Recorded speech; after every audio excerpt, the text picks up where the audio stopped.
Golf on Sky Sports, sponsored by the new Chromesoft from Callaway.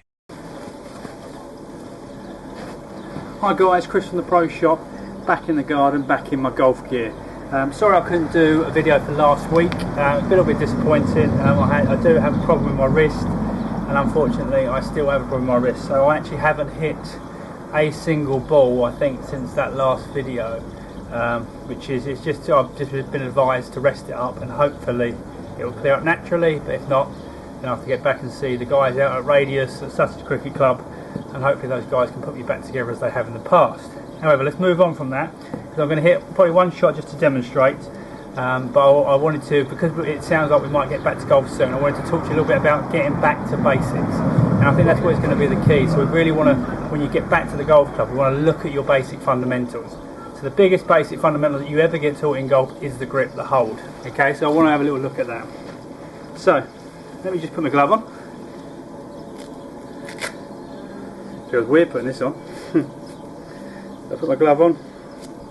I like to always get the logo all the way across, based on the fact that when I actually ask you to position your hands in a second, I will start to talk about that. Okay, right, so the grip. Okay, the left hand, the glove hand for a right-handed golfer. Okay, the club goes diagonally across the fingers, from the second joint your index finger to just below the joint on your little finger here. So it doesn't go in your palm, it actually goes diagonally across your fingers. Okay, so what we get you to do then is you're going to get your position there. Now when you do this, an ideal position, what we're looking for is I want you to be able to see 2 to 2.5 knuckles on your left hand. Okay, now what happens if you don't do that? Okay, and that's one of the things that most people encounter. Is now often what we see when we coach is that I often see the thumb going straight down, okay, because they think they've read that somewhere, okay, and then what you see is no knuckles on this left hand. However, when you swing back to the top of your swing, when you get the club in that position there, that has an effect on the club face, and generally speaking you can see it's actually pointing outwards, isn't it? It's not really pointing down towards the ground. Okay, so when we come back there, the hands will then struggle to release the club correctly, and what will happen is the club face will be left open and it creates a cut. Okay, however, let's do the opposite. So let's see what's at the opposite end of the scale. So instead of having no knuckles, so we go all 5. So we end up here with what's called a 5-knuckle grip, a strong grip. Okay, you can have a bearing on the club face anyway as well. We then swing the club back. What you're going to see here is the club faces skywards. Okay, so when you release the hands here on the way through, okay, what not only does it take loft off the club, but it also helps you to hit the ball left, so potentially you could hook the ball. So if you are either one of those 2 players and you have a dominance on that, have a look at your grip.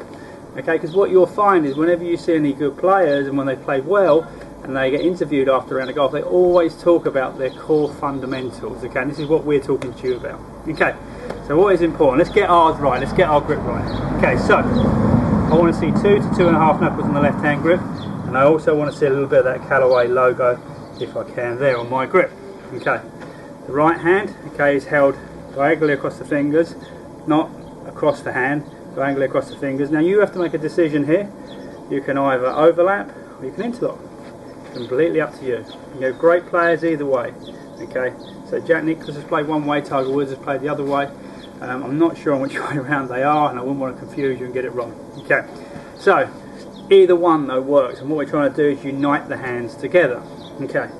Good little tip that I have, and I've always used this. I was given this years ago from another golf pro. I think it was actually Clay Morris, who was at Seaford a long time ago now. But what you used to get people to do, and what I do especially, is you hold the tee between your thumb and your forefinger on both hands. Now if you do it correctly, okay, both tees will line up. Okay, if you do it incorrectly, so the left hand goes weak in that weak position, the right hand goes weak, you can see how they're pointing in different directions. Alternatively, if we go strong, you can also see how that would dig in my hand. Now you can set those tees up, so when you get back to golf, hopefully which will be soon, when you get back to golf, you could actually hit some balls with the tees in between your fingers and just see how it goes. However, I don't want you to keep doing that, okay, because what happens is we'll get onto the bit here, the tension in your hands, okay, so your hands will be gripping the club too tightly. So if you grip the club tightly, it shortens all the muscles in your arms, and in itself will make it harder to rotate and turn, and will slow your swing down. Okay, right, so let's have a look.